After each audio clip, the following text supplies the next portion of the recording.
So howdy y'all. Figured I'd do something a little different today and look at some books for reference.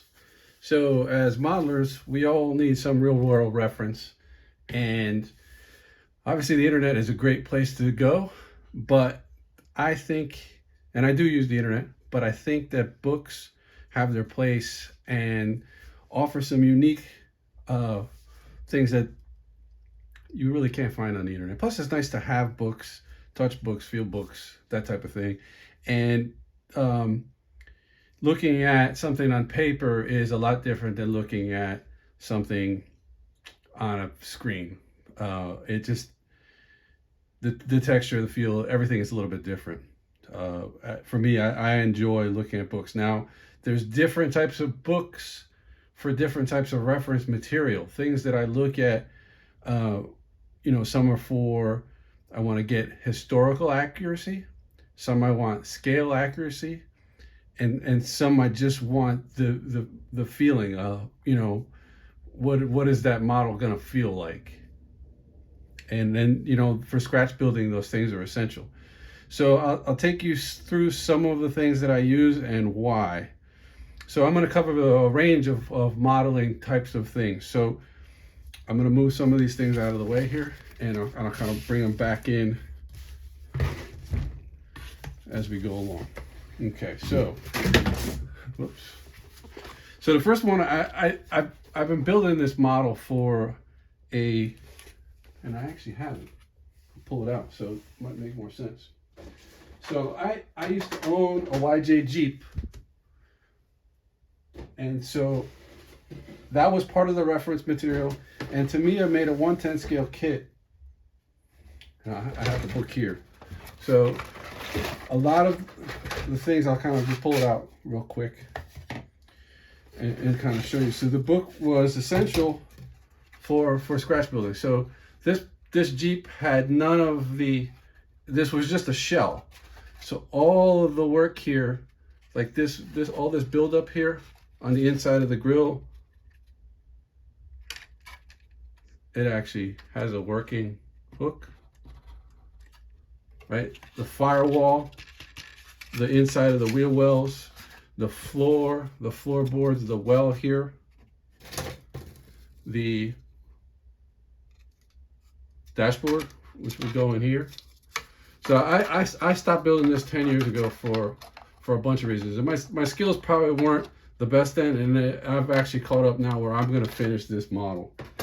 So a book like this is essential because it gives you a breakdown of all the parts, right? So I can go in there and look at all the parts, plus having the the engine. So this type of thing is essential. Now, as far as what the details of the vehicle, what color I paint it, whether I go to soft top, that's not what I'm going to use this book for. But for parts, for modeling parts, something like this is essential. A lot of times you can find these at yard sales or bargain bins, and they're cheap. If you go to the parts store to buy them, they're probably 15, 20 bucks, maybe more. But these are a good modeling reference guide if you're scratch building vehicles. For people that build military vehicles, tanks, stuff like that, I find I always buy these things when I see them. I built a lot of, I didn't build a lot of, when I was younger, but a lot of 1/16 scale Tamiya. But these are good, like books like this also have historical accuracy. Like a lot of those guys like build dioramas and stuff. This is a great tool. And a lot of these books, you can't find these pictures online. A lot of them you can, but some of these books that were printed a million years ago, you won't find this stuff. And you get a lot of exploded parts diagrams. So here is why I like these type of books. And I have a train book as well for this type of thing. So a picture is great, but an artist's illustration when you're painting a model is essential, because if you look, what have they done? They have already painted. If you look at how this paint, and if you've seen how I paint models, there's already a shadow under there. So if you're painting that, there's already degradations of light color. So somebody already had to go and paint this to look like a 3D model on a white piece of paper. So if you follow those guidelines, right, you can see where the degradation, it's like, just look at the barrel. It's whiter on the top. Even though the barrel's painted white on the bottom, the artist has already done the shading for you. So as you're painting the model, you can follow these examples. Right, same thing here. See how this right here is darker? They've already got highlights. This is essential for like painting. If you want a realistic look, like a three-dimensional look, they've already done that for you. So this is why I like illustrated books, and I'll go through a bunch of different kinds.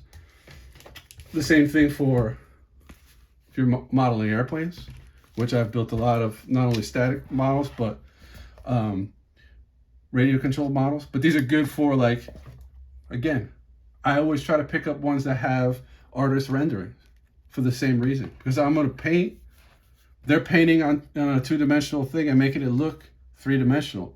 I'm going to paint the three-dimensional object and follow those guidelines.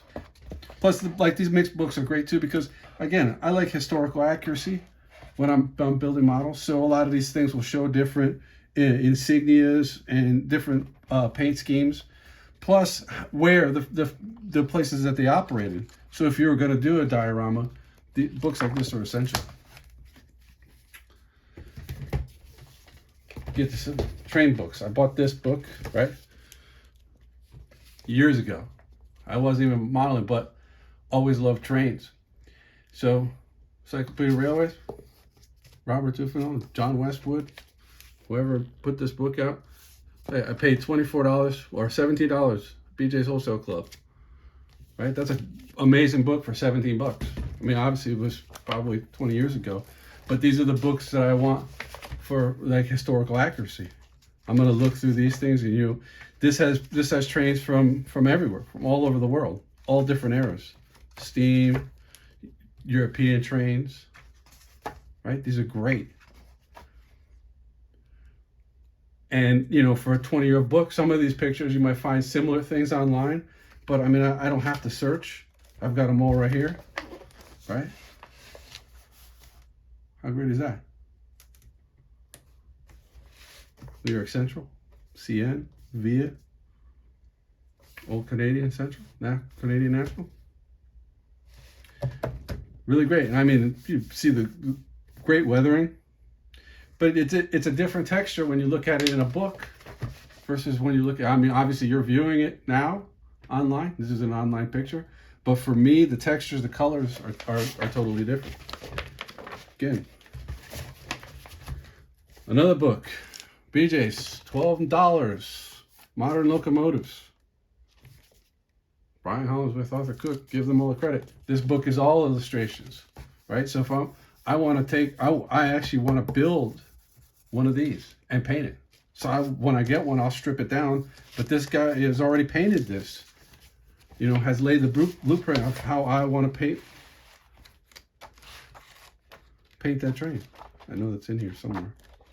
So I can skip through and find it. Right, but look, here's a perfect example. Right?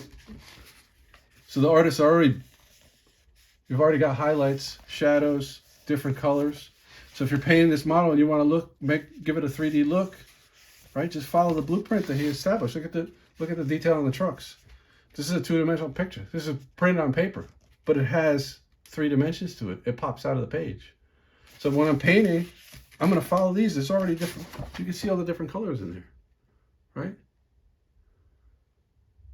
See how pretty that is? Your color palette for what you're going to do your trucks are already established. They've already laid the blueprint for it. Let me see if I can find that 40.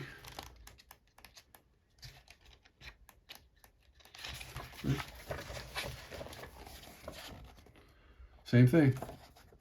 It's already got rust on the trucks. Right? It's already got highlights. So if you were dry brushing, you know where to hit your brush. Look at all the little detail right there.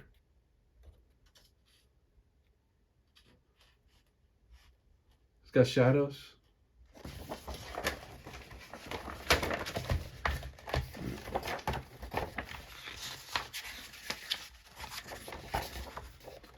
I should have saved the pages, but just bear with me. I really want to find that 40 because that's a great example. And it will be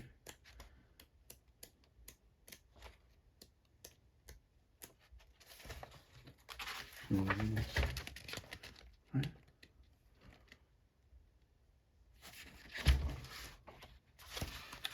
But you also get, man, I mean,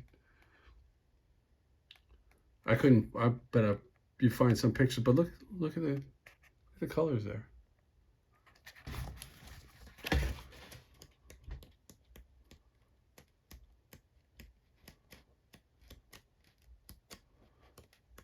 And 40, where are you? This is a cool book too. Right? Wheel Arrangements. It's a one-stop shop when you have nice books. At the end.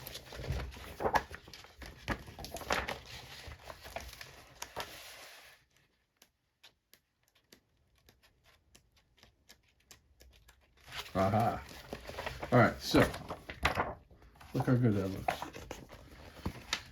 So there's a photo, right? Which when I'm looking to paint stuff, I can look at something like that. But an artist rendering, I already have the colors. It's already like a matte finish, right? So my color palette's already right there. Look at the detail on the tank. You're gonna give your tank dimension. It's already got the highlights in there. He's already painted it with different colors. There's a hint of blue in there for the sky, gray, white, light gray, little highlight accents on the fuel caps. Again, on the shocks and suspension. Right, see the little highlight? So the illustrations, to me, are better than pictures for reference when I'm painting a vehicle. Look at the little highlight on the top of the trucks. So if you have an airbrush, you just hit those highlights there. This is what makes a model pop. Look at the highlights on the roof, the nose. So if you want to paint a model to make it pop, the illustrations is the way to go. Anyway, figured I'd share that stuff with you. Books are the way. Always keep books. Buy them when you see them. Whatever kind of model you're into. I love building models of all types, and I always have. And I'll bounce around. I'll build some models. You know, I just get an ink. I'll see a model somewhere, a train or something. Pick it up. Books. Find them. There's bargain books. There's bargain bookstores. They're everywhere. Happy modeling.